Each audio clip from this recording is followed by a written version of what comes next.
This happened back in 2016 when I was 19 and working the night shift at a 24-hour fast food place just off the highway in rural Pennsylvania. I won't name the chain, but let's just say it had a lot of late-night traffic, mostly long-haul truckers, people heading home from bars, and the occasional sketchy local who looked like they hadn't seen daylight in weeks. Night shifts could be boring, even lonely, but I didn't mind. I was young and needed the money, and most nights were predictable.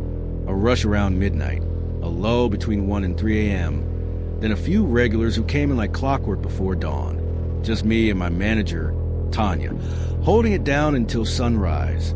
Tanya usually stayed in the back office, buried in inventory spreadsheets and payroll logs, while I worked the front register and handled the drive-thru. We were a good team. She was sharp, no nonsense, and tough in that way only managers in service jobs seemed to be. I trusted her. It was a Wednesday night, slow and uneventful.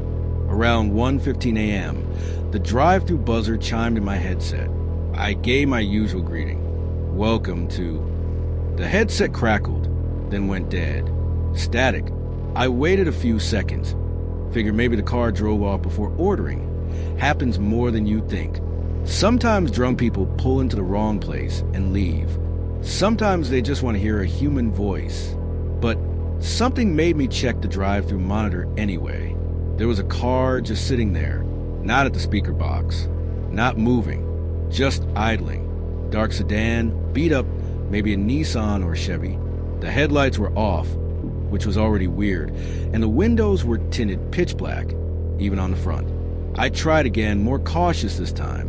Hello? Can I take your order? No response. A few seconds passed. Then I said, hey, are you okay? Still nothing. That strange chill crept up the back of my neck. The kind you get when your body knows something's wrong, before your brain does.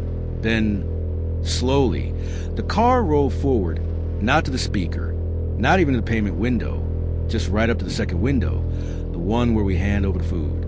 They'd skipped the order entirely. Most people don't know the layout of our drive-thru well enough to do that, unless they've worked at one before.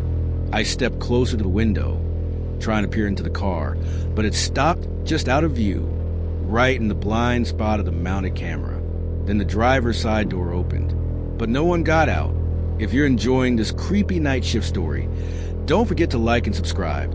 I got more real horror stories coming that'll mess with your head. At this point, I wasn't trying to be brave.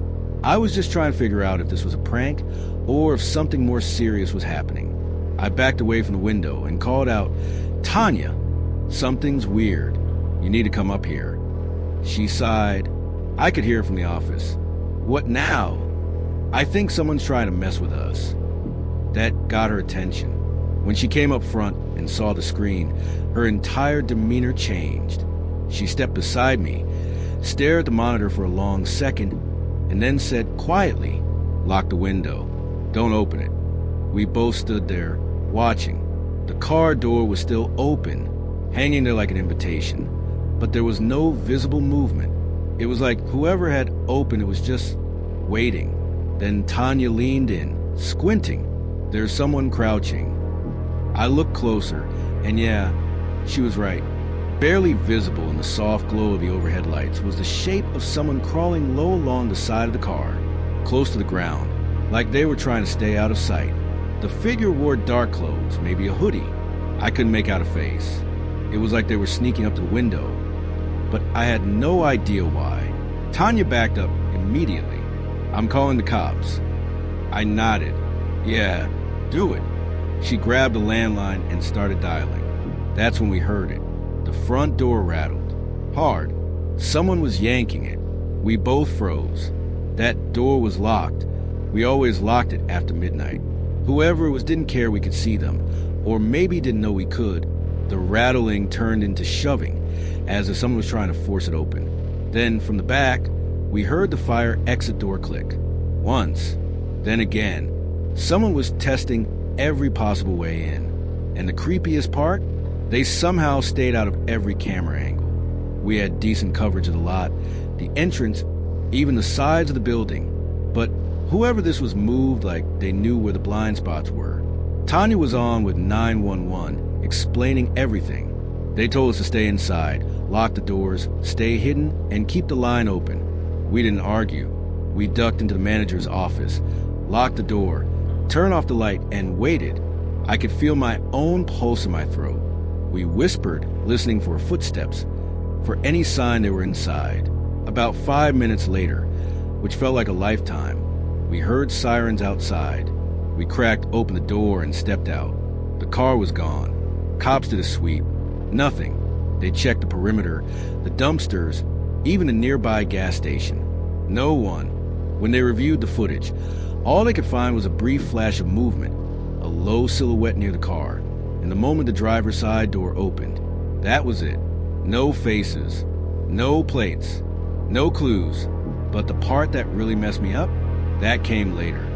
I stayed until close, cleaned up my station, and clocked out just after 6 a.m. The sky was still that dull blue-gray of early morning. I was tired, still rattled, but trying to shake it off. I walked out to my car in the back lot, rubbing sleep out of my eyes. And then I saw it. Tucked under my windshield wiper was a piece of paper. I figured it was a flyer or some lost receipt from a customer. But when I pulled it off, I froze. It was a receipt from our restaurant. Timestamp 10:58 p.m., nearly 2 hours before the incident. On the back, written in tight, shaky handwriting, were 3 words. I see you. I hadn't rung up that receipt. It was from my register, but not from any order I remembered, which means whoever left that note was inside the restaurant earlier that night, before anything happened, before the drive-thru incident, before the door rattled. They were watching me from the start. I didn't sleep that day. I didn't go back to night shifts either. I requested a schedule change the very next week. Mornings only. Tanya didn't blame me. In fact, she started locking the front doors earlier after that, and she never let anyone work alone again. That's just the first of several true, creepy night shift stories from fast food workers. If you want to hear more, make sure to like the video, subscribe, and turn on notifications so you don't miss the next terrifying encounter. Because the night shift, sometimes it watches you back. Back in 2018, I was working the graveyard shift at a 24-hour diner-style fast food joint just outside Phoenix. Not the kind of place tourists notice. More like a glorified burger shack tucked between a gas station and a car wash, the neon signs buzzing weekly in the desert heat. We had our regulars, mostly locals, truckers, and people with nowhere better to be at 3 a.m. The setup was basic. One cook in the back, me up front, and a manager who mostly hid in the office unless something broke or corporate sent a surprise inspection. I'd worked there long enough to know the rhythms of the place. When the air got still and the fryers went quiet, it usually meant we were in for a weird one. That brings me to this guy we all just called Eggs. He was in his 40s, maybe 50s, hard to say. Tallish, lean, always wore this brown corduroy jacket, no matter how hot it got. Came in late, usually after 2 a.m. Sat in the same spot every single time. Booth 7. In the corner by the window. He never caused trouble. Never talked much. Just ordered black coffee and scrambled eggs. Then sat quietly staring out at the parking lot like he was waiting for something that never showed up. He was a constant, weirdly comforting in his routine. So regular, I'd have his order ready by the time he sat down. He never gave us a name. Never paid with a card. Always exact cash. Just eggs. Anyway, one night I was working a double. Day's shift had 2 no-call no-shows, and my manager all but begged me to stay. I agreed, mostly because I needed the hours, but by the time 3 a.m. rolled around, I was toast, running on fumes and black coffee, trying to keep my eyes open while wiping down the counters for the 4th time. That's when I saw him. Eggs. Sitting in his usual booth. At first, it didn't register. My brain was so fried I just automatically grabbed a mug, poured some coffee, and started prepping his eggs. Then it hit me. I hadn't seen him come in. No door chime. No creaky booth shift. No footsteps on the tile. He was just there. It stopped me cold. I checked the front windows. Still fog from the cooler night air meeting the AC inside. I glanced at the security monitor above the register. No blips, no recorded movement. Nothing on the front camera, nothing at the side door either. Just booth 7 suddenly occupied. I tried to play it cool. Maybe I missed something. Maybe he came in during the minute I was restocking cups in the back closet. But something was off. He wasn't wearing his usual jacket. The one he always wore, even in June, was gone. In its place was a light windbreaker, clean and pressed. His hair was slicked back differently too. Neater. Too neat. Like he was dressed like himself, but something was missing. Still, I walked over with his usual order: black coffee, scrambled eggs, toast on the side, and set it on the table without saying a word. He didn't move, didn't look at me, didn't blink, just sat there with his hands folded neatly on the table, staring out the window like always. But this time, the reflection in the glass didn't match him. It was subtle, just for a second. I swear I saw something, not him, reflected in the window. Something darker, more hollow. But when I blinked, it was just his profile again, blank and unmoving. If you're liking these unsettling true stories, take a second to like the video and subscribe. I've got even more real horror content coming your way. I backed away slowly, trying not to stare. About 10 minutes passed. He still hadn't touched his food, still hadn't blinked. At this point, I was past creeped out. I ducked behind the counter and pulled up the security footage. Scrolled back to about 2:50 a.m. Nothing. Replayed it slower. Still nothing. Then, right around 2:56 a.m., the screen flickered. Just for a moment, like interference, or someone walked past the camera too quickly for it to process. And then he was there, sitting in the booth. No door opened. No shadow. No movement. Just pop. Booth 7 was occupied.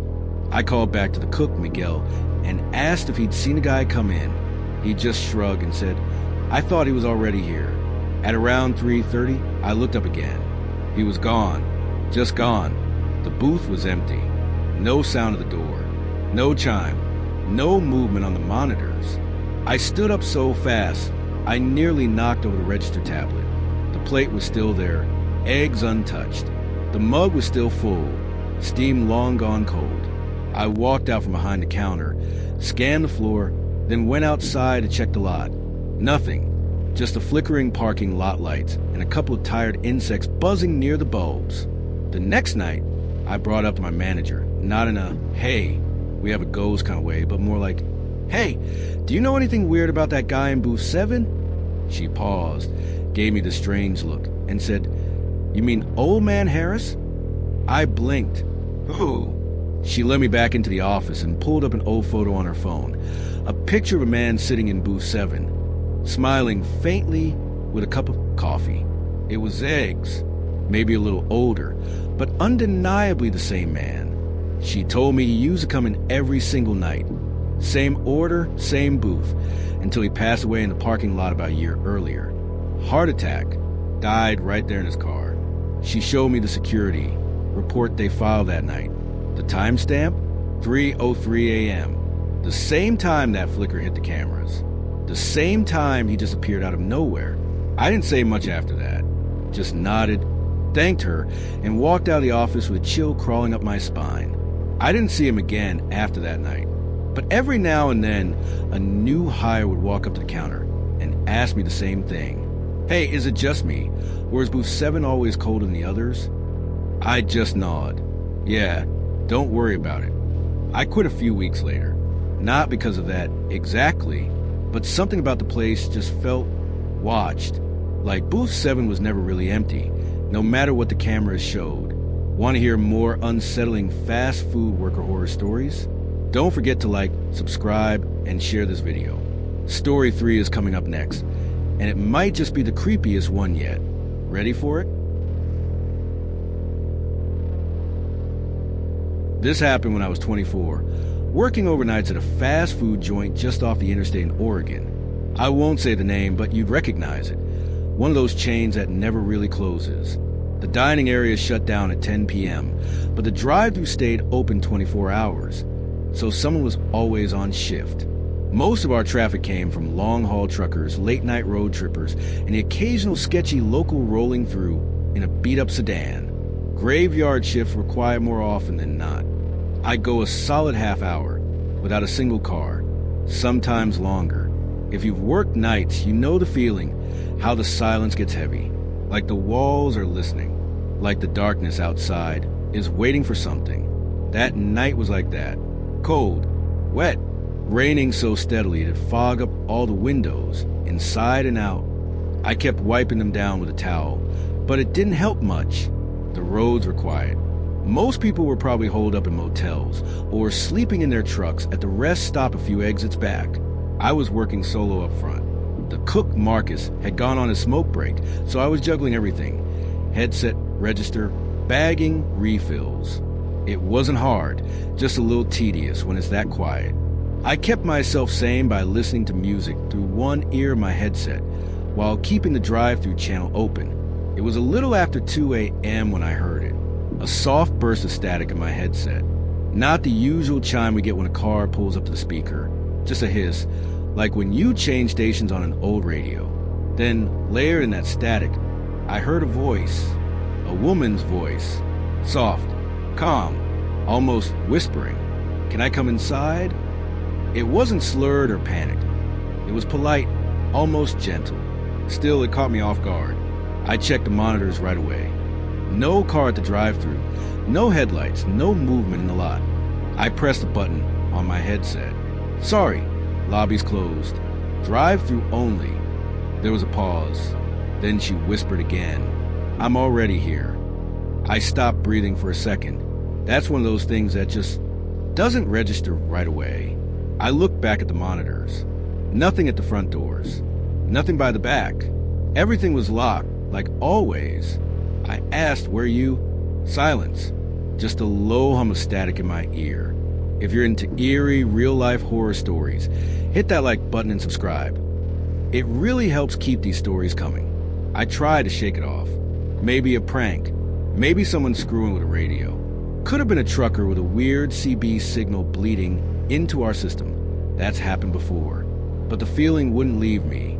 You know when your gut tells you something's wrong? That was this. The longer I stood there, the more I was sure I wasn't alone. Around 2:20 a.m., I glanced at the outside camera near the back dumpster. It's a spot barely covered by the floodlight, mostly dark unless something moves. There was someone standing there, perfectly still. It was a woman, pale, thin, wearing what looked like a long gray hoodie or jacket.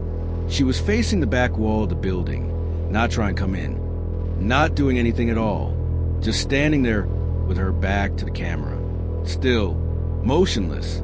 It didn't feel right. I stared for a good 10 seconds. She never moved. I called Marcus back up front and pointed at the screen. He squinted, then shook his head. "She's probably tweaking. Don't go out there." I nodded, but something about the way he said it, the way he looked unsettled, made my skin crawl. We stood there watching her. 5 minutes. 10. Then I checked the camera again. She was gone. No movement, no trail. Just gone. At around 3 a.m., the drive-thru finally beeped. The real tone this time. The first actual car of the night, or so I thought. I perked up, put on my best customer service voice. "Welcome to..." But the voice that responded stopped me cold. "Thank you for letting me in." It was her voice. Same whispery tone. Same calm delivery. But this time it was clearer, louder, like she was closer. I looked at the drive-thru monitor. Nothing. No car. No one at the speaker. No one near the window. I flipped through camera feeds. The lot was still empty. I ripped the headset off like it was burning me, locked the window, and grabbed the phone. The police got there about 10 minutes later. We told them everything. They checked the perimeter, looked at the camera footage. Same story, no trace. They said it was probably a trespasser, maybe someone messing with us using a shortwave radio or Bluetooth spoofing. One of the officers joked, "Well, if she's in here, at least she's not ordering anything." We laughed, but it was forced. I didn't sleep well for a while after that. 3 nights later, a new guy, Jason, was doing his first overnight.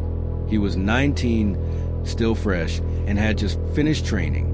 He volunteered to take the trash out around 2:30 a.m. A About 5 minutes later, he came back in pale as a ghost, not saying a word. When we pressed him, he finally muttered, "There was a woman out there, by the dumpster. She was just watching me. Didn't say anything. Didn't move." We checked the footage. Nothing. No sign of her. Jason didn't come back the next night, or ever again. If that story gave you chills, make sure to like the video and subscribe for more terrifying real-life accounts. Let me know in the comments if anything like this has ever happened to you. Thanks for watching, and be careful on those night shifts.